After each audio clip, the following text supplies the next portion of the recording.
Philadelphia Eagles got my attention today. How so? Well, they made a trade. Yeah. But it's not just that they made a trade. It's the trade they made. And my mind immediately went to last year's Niners-Eagles game. And just for a moment, act like the roles were reversed. Okay. You were rolling. You're the 49ers. You think big things about yourself. You swagger. You swagger everywhere you go. You talk a lot. You got an Italian head coach who just wants to tell you all about it. You got somebody named an Italian hitman. Yeah, you got a hitman on the sideline who nobody's ever heard of, who's an instant celeb. No, but pretend you were 10-1. You beat Buffalo in overtime, and you had just beat Kansas City also. Yep. And who was it the week before? Was it Miami? It was Dallas. Then you had the bye. Okay, you had just beat the creme de la creme of the NFL, and you're at home. The only team that beat you was the Rodgers-less Jets, which was odd. Weird. Jalen Hurts handed that thing away late. Totally. But anyway. You're 4 turnovers. 10-1? Was that the record? 10-1. Okay, Niner fans, how would you have reacted? You're 10-1, and you're hosting the Eagles at Levi's, and you think you are the bee's knees. Oh, you think you are special. You think you are the best team in the NFL, and you don't think it's close. And then you take a lead at the end of one quarter in your own building, and Levi's is lit up. I mean, it's loud. Everybody's drunk.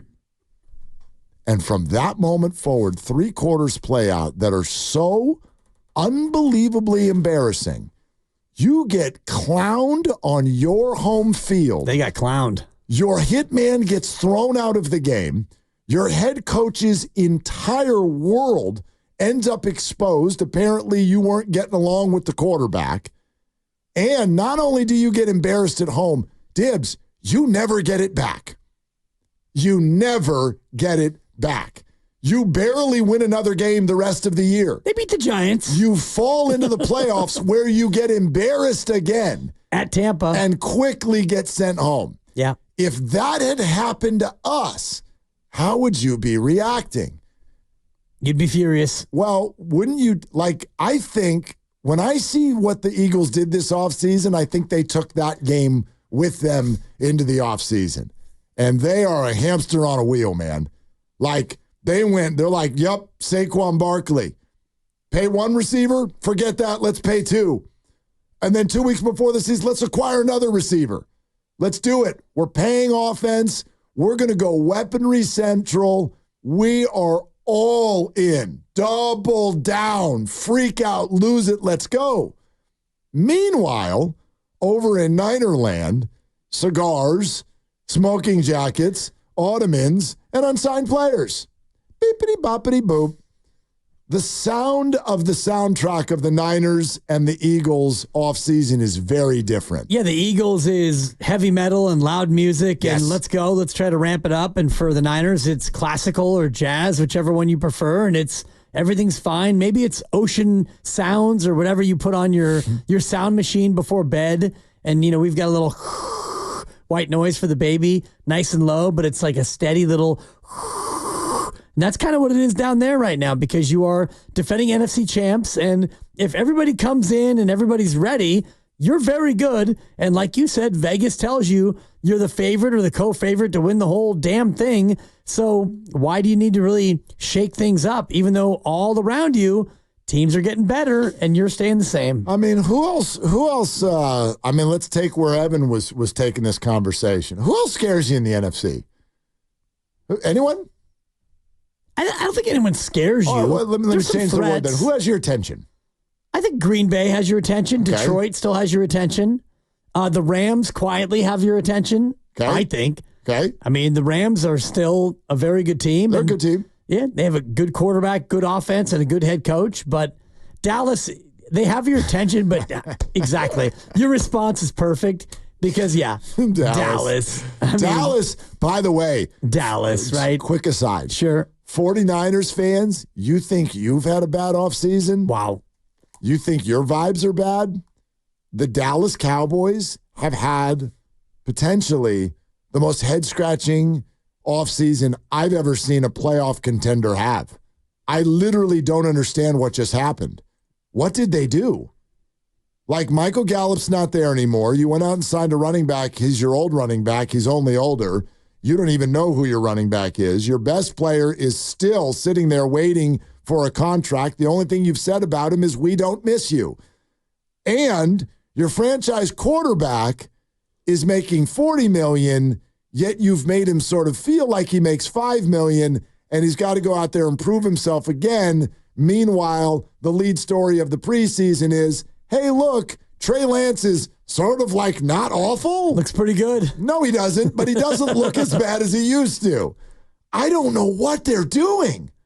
What are they doing? Yeah, they're stuck in the past is what they're doing. If the Niners have had a bad offseason, then the Cowboys have had a worse one. They have, but to your point about who scares you, I think that Detroit comes back hungrier than ever, looking to bite a kneecap, and Green Bay is still, their quarterback is going to be better. If Brock Purdy's going to be better, then Jordan Love is also going to be better, and their young core of receivers and running backs and tight ends are going to be better, and somebody's going to win the East. It feels like it'll be Philadelphia, and so I look at the Rams, and you had a good point in the crossover about the NFC South. I do think that the South will be won by a team that actually wins 10 games, and Tampa's going to be pretty good. They might be a little bit better, and Atlanta should be a lot better. And then New Orleans, you never know. And Carolina, well, I feel for you, Shaka Khan. But I do think that the middle of the NFC has gotten better. The middle of it. The top is still the top. Is Philly on the list? Is Philly on your attention? To me. They're in the middle. Philly has my attention, but you're going to have to show me because,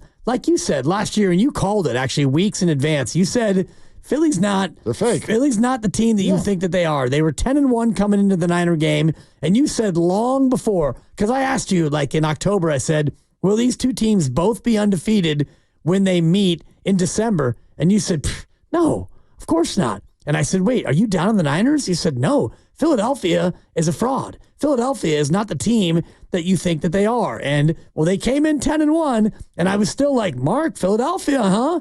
Am I right? And then they go up 6-0, and then the Niners score 42 points. And the Eagles lost that game, and I just checked it to make sure. They lost 42-19. 42-19. Without a turnover. Yeah. They did not turn the ball over. No, the 49ers, correct me if I'm wrong, you scored a touchdown on 6 consecutive drives. I believe it was right? 6 straight. And I was looking at the 6 consecutive drives, Ayuk, McCaffrey, Debo, Jawan, Debo. Yeah. Oh, Debo went bananas. Banana land. Go watch Receiver on Netflix and just remember the Eagle game through the eyes of Debo Samuel. And it's pretty orgasmic if you're a 49er fan. It is. It's pretty great. Yep. It was Niners drives. It's punt, touchdown, touchdown, touchdown, touchdown, touchdown, touchdown, end of game. And then Ottoman. Yeah. End of game. End of game. 42-19, and you were down 6-0 at the end of one quarter. Right.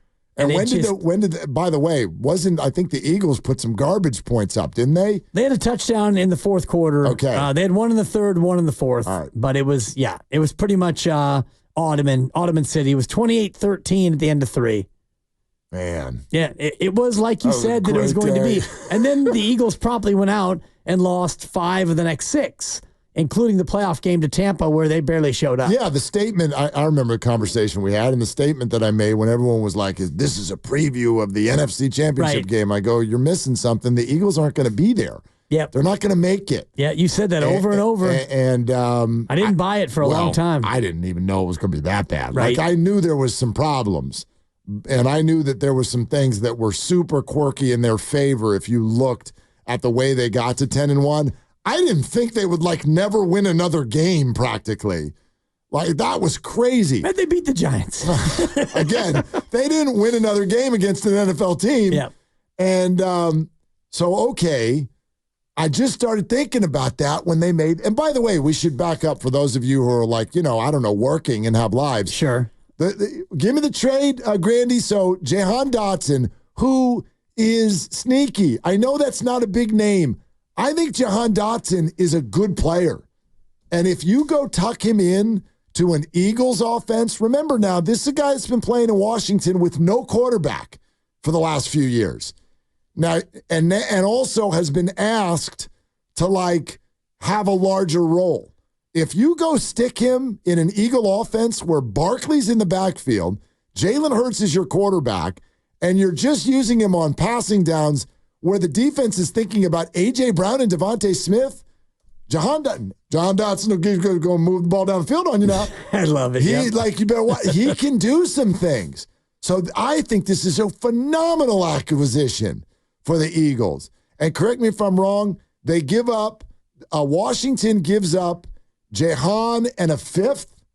Is that right? And yes. Washington gets a third and multiple sevenths? 2 sevenths, yep. Okay. Yep. So there's your deal. I think it's a great deal for the Eagles. For sure. I think Washington is not in win now mode. So they gather some more assets, and they're going to open up some space for some younger receivers who Jaden Daniels is probably working well with. And I think the Eagles are reacting to, what was the date of that game? It was November, December? It was December, early December. It was the 3rd of December. It was the 3rd of December. I think that their entire offseason has been about that day. Yeah. I think that they were embarrassed, and they're mad as hell, and they're not going to take it anymore. Well, and you realized on that day that you were a fraud. Yeah. And, you had your security guy, Big Dom. Hey, it's Big Dom. I got thrown out. He tried to have his little imprint on the game, and even that didn't work. And you realized that the best of the NFC was far better than you were, and then your hangover was that you went to Dallas and lost, and then you went out and you lost virtually every other game. You lost at Seattle, and then you beat the Giants, but you lost to Arizona. You lost to the Giants again. You limped in the playoffs. You went to Tampa Bay, and you lost that game 32-9. And I don't think that Tom Brady quarterbacked that team now. God. It was not close. I think that was Baker Mayfield. No, they were not a functional football team. They were broken. After the Niners. The Niners broke them. The Niners broke them. And they went out this offseason to fix it. And I think that the takeaway from a 49er fan is to look at this and go, does this offseason feel complacent to you? Does it feel complacent to you? And I know where most of your minds are going to go right away, and it's to the 2 unsigned stars. By the way, I got a little nugget. Okay. A little nuggy nug? Well, this is just an odds note that I saw from our guy, Shapiro. Okay. And it has to do with Brandon. We're not going to annoy you. We're not going to break down the lack of a contract. We're not going to tell you tweets about nothing. But there's something that Shapiro sent out with regard to wide receiver odds that I think you should hear. And so I'll have that for you coming up in a few. But with 2 unsigned big names, the cancellation of a joint practice, Christian McCaffrey skipping the preseason, and all of that going on while the Eagles are like, we're signing this guy, we're signing that guy, and we're going to give this guy money, and Devontae, everybody. Like, does it feel like the Niners are a little complacent while the chasers are not? I don't know. You know what I mean? It's not like I wanted the Niners to go make some other acquisition. Yeah. They've got the people, but this is the cost of doing business when you're the big dog. Everybody's coming to get you now. And so it's hard when everyone else is like making bold moves to get better. Yeah. And you're just like, we're already good, course. So we're just going to stay right how we are. Hard to get a lot better when you have as much sunk into what you have sunk in, and you thought you could do it in the draft, but those players like Pearsall has not been able to step up and really help you in the short term. But yeah, you're right. All your competitors around you feel like they've gotten better.